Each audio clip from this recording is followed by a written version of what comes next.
We are joined now by Brandon Straka. He's the Walkaway campaign founder. You can find him on Twitter at Brandon Straka. He is a mover and a shaker, and I'm so grateful to have him back here on the show with us. Brandon, welcome back. Good to have you here. Good to be here. Thank you. So I came across this video of you, and I spent the whole first segment talking about some of the conversations that you were having on a New York City street with people who traditionally Republicans aren't out there pursuing. You had African Americans that you were talking about, women, Black women as well. And you're talking about key issues that are affecting everyday Americans. Their responses to you were like conservative talking points, and you were the one to have the conversation with them. How do you encourage our listeners right now to kind of follow your lead? Well, I mean, I guess it depends on how comfortable people feel having these different conversations with people. I think that everybody at this point needs to become at least a little more bold and a little more courageous than they've been, because our country, I think, is in a very dire state. And I don't think that sacrificing a little bit of comfort, knowing that, the results of the 2024 election could be catastrophic and very permanently so, is going to be worth it. I mean, I do feel more comfortable. I'm not a very shy person, so I don't have that much of a problem going out and having conversations with people. But I can tell you that, like, one thing that we've done with Walkaway, or I should say we're about to do, is that we've created these cards. And so I'm a little confused. Can your audience see me or not? Or some of them can, some of them can't? Yes, correct. We're on radio, but we also stream it on our YouTube channel. So you can show us, but walk us through it at the same time. Exactly. Okay, cool. All right. So we don't have these available to the public yet, but they will be very, very soon. So what I'm holding in my hand right now looks like a business card. It's literally like a little business card. And on one side of the card, it says, "You've been invited to walk away." And it has a QR code. And if people scan that QR code, it takes them to our social app called Walkaway Social, which is available for anybody in the Google Play Store or the Apple App Store. If you're Android or iOS, we have apps. And on this has replaced the Facebook group that we used to have, which Facebook took down, over 500,000 people sharing their stories about why they're walking away from the Democratic Party. Now, on the other side of the card, it says, "Are you registered to vote where you currently live?" There's another QR code. We've designed a web page where people can go. They can enter their first name, their last name, their address, and they're going to be automatically redirected to their voter registration page in the state where they live. Now, 41 states allow voter registration, online voter registration. And even for the 9 states that don't, we've redirected them to the instructions of how people can register themselves to vote. So the reason I'm telling you this is because, this is something that people can do in a very non-confrontational way. Like, even if you're the shyest person on the face of the earth, like, what I'm telling people is, if you go to Starbucks and you get a coffee, and you get your coffee, when you're handing the cashier $5, also hand them this card. Nice little slip that card in there. Yeah. You don't even have to explain it. If you go to a restaurant and you have lunch or you have dinner, leave a card on the table. If you're on the bus, leave cards on the bus seats. Leave them wherever you are. Stick it on the gas pump next time you get gas. I mean, people are going to be intrigued and go, "I've been invited to walk away. What does that mean?" And then they scan the QR code and they're going to see hundreds of stories of people talking about why they're walking away from the Democratic Party.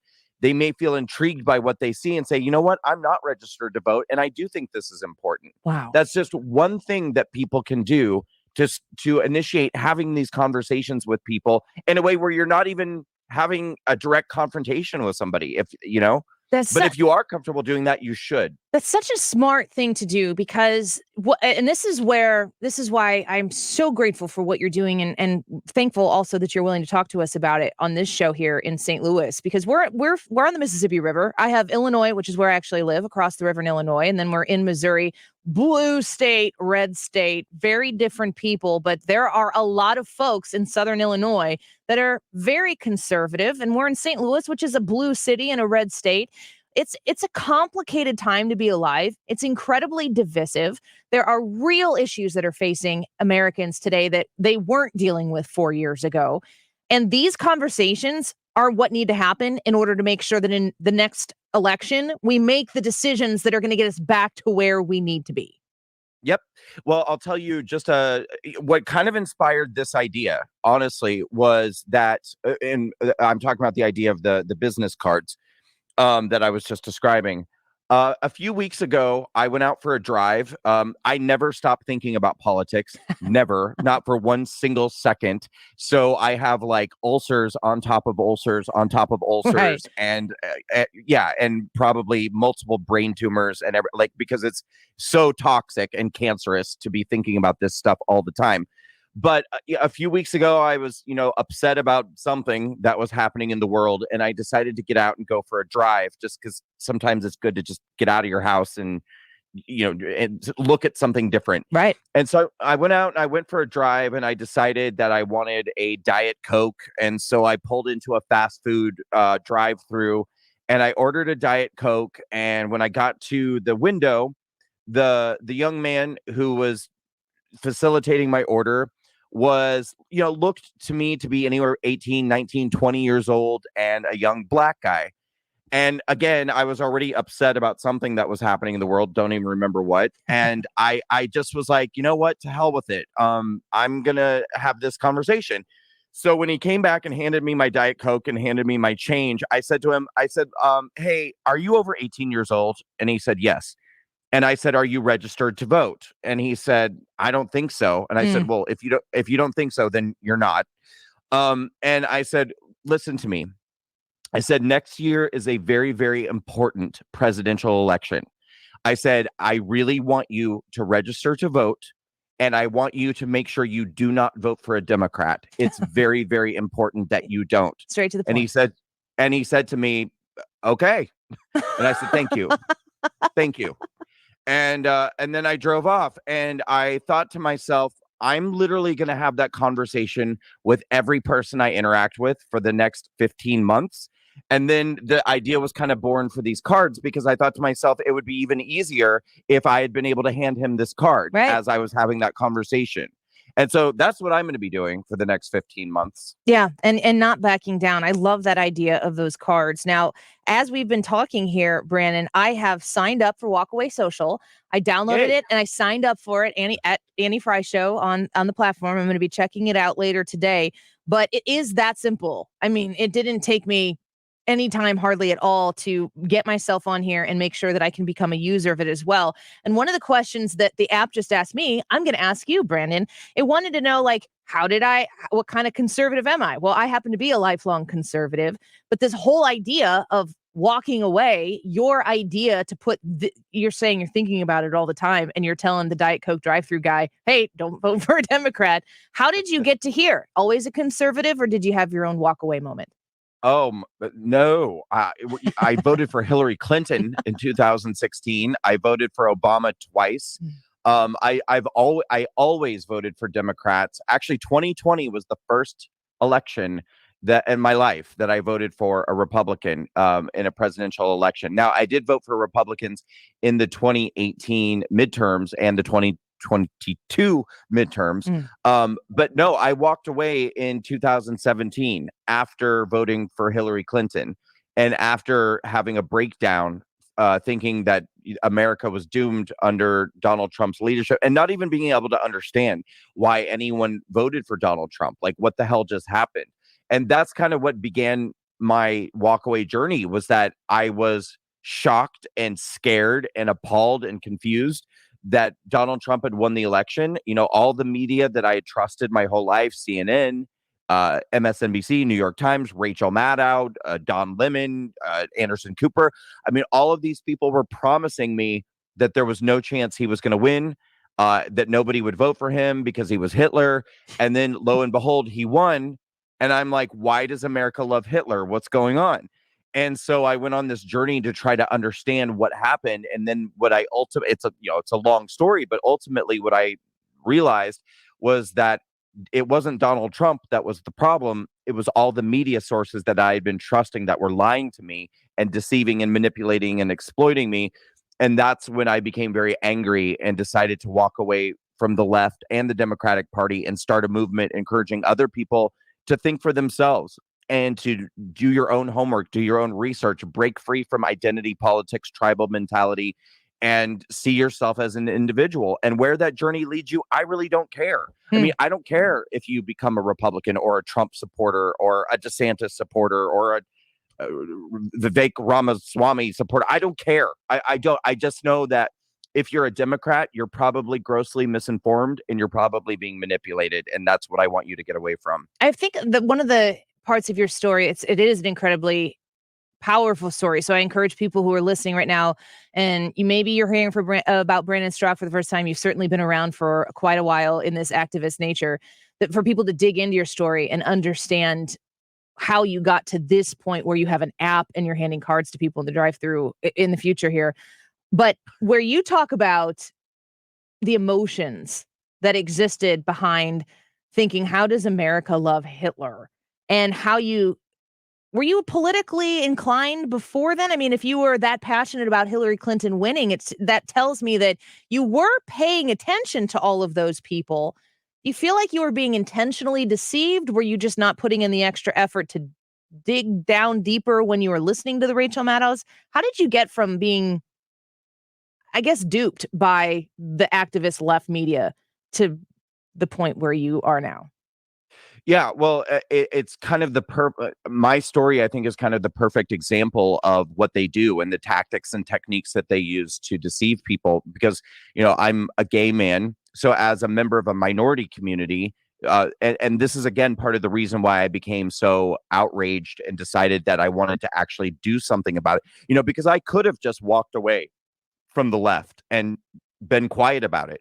I could have just changed my voter registration and gone on with my life and no one would have ever known. But the reason why this was so important to me was that a huge part of the fear that I felt when Donald Trump won was that the media and the Democrats and that whole left-wing machine had been messaging for like 15 straight months that Donald Trump and his message and his supporters was one of hating minorities, hating black people, hating brown people, hating LGBT people, hating immigrants, hating women, and that basically, the only people who really supported him were, white nationalists and, kind of this like fringe far right base. That's why I was so confused when he won and he had like such a groundswell of support, because I was like, wait a minute, this many people in our country hate black people and hate LGBT people. And it scared the hell out of me. Right. I truly, honest to God, felt in danger. And then they didn't even slow down once he won. Once he won, they immediately started rolling out stories about how he was going to, roll back gay marriage. He was going to roll back civil rights. He was going to roll back all these things. And they kept saying it, and then it wouldn't happen. And then they kept saying it, and it wouldn't happen. And it was taking such a toll on my psyche and on my spiritual wellness, because I constantly just was like, this roller coaster of feeling like, oh my God, we're in danger. And okay, now we're not. Now we are again. And now we're not. And then I started to realize none of this is true. I'm literally just being manipulated by the left. I always say they want to control how we think so they can control how we feel, Yeah. so they can control how we behave, and ultimately then how we vote. And to me, it's like, that's far more duplicitous and evil than somebody who just outright hates you. Like, first of all, I now know that the right doesn't hate any of these people. That's all a lie and a deception. But let's pretend for 5 seconds like it's true. If I have to choose between the enemy that just outright hates me and tells me to my face that they hate me, or the enemy that pretends like they're my friend and pretends like they're trying to help me, when in fact they're trying to deceive me and control me and get me to do what they want me to do through lies and misinformation, I'm going to choose the person who at least looks me in the eye and says, I hate you. And so that to me, like that realization made very clear that the Democrats are just absolutely evil. I think, and again, the right is not even that. I mean, that was a lie in the first place. Sure. Yeah. But Well, it's important for people to understand your story. It's important for people to understand that you had a cognitive process that you went through that involved your heart and your head to get to where you are right now. The last question I'm going to ask you, we're speaking with Brandon Straka. He's the Walk Away campaign founder. You go to Walk Away Social right now on your app store, download it, sign up. That's your homework assignment by the end of the show today. I did it. You can too. I want you to tell me what you think the solution is, if you agree with me. The mainstream media, the activist left media, I don't think that big conservative media is going to solve these problems. I think it happens for the 2024 election if real people talk to other real people without all that noise in it, which is what you were doing on the street there in New York City. Um, you think that the alternative media outlets that are out there, even like yourself, putting this stuff out on social media and these private conversations will make a big enough dent to affect 2024? I hope so. I mean, I can tell you that the only choice that we have is to try and to try as hard as we possibly can. I do feel encouraged when I see big influencers and podcasters and people like Joe Rogan or Tim Pool or that to me is almost I feel like they're more effective at Right. this point than the right wing media.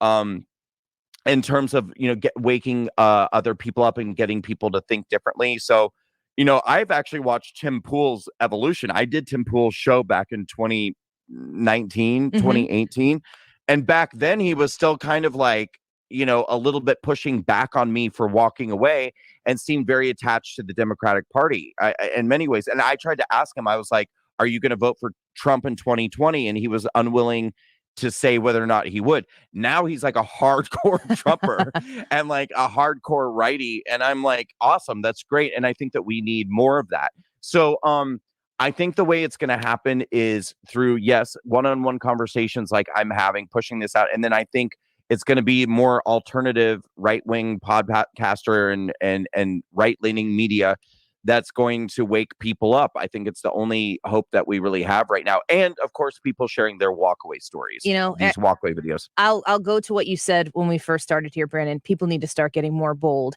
And you were Yeah. leading the charge, and I'm following it, and I'm here for it. And I'm really grateful that you gave us some of your time this afternoon. Thanks for being here. Thank you. And the last thing I'll say is please go to walkawaysocial.com. When you go there, there'll be a pop-up that makes it really easy for you to load the app. Oh, great. And also for any of your listeners out there, we're having a big event in November. Go to walkawayanniversary.com if you want to find out about WalkaCon, our big November 5-year anniversary conference event in Florida. Very cool. I'm going to check that out as well. Brandon, thank you. Great to speak with you Thank you. again. Great to see you too. All right. Bye-bye.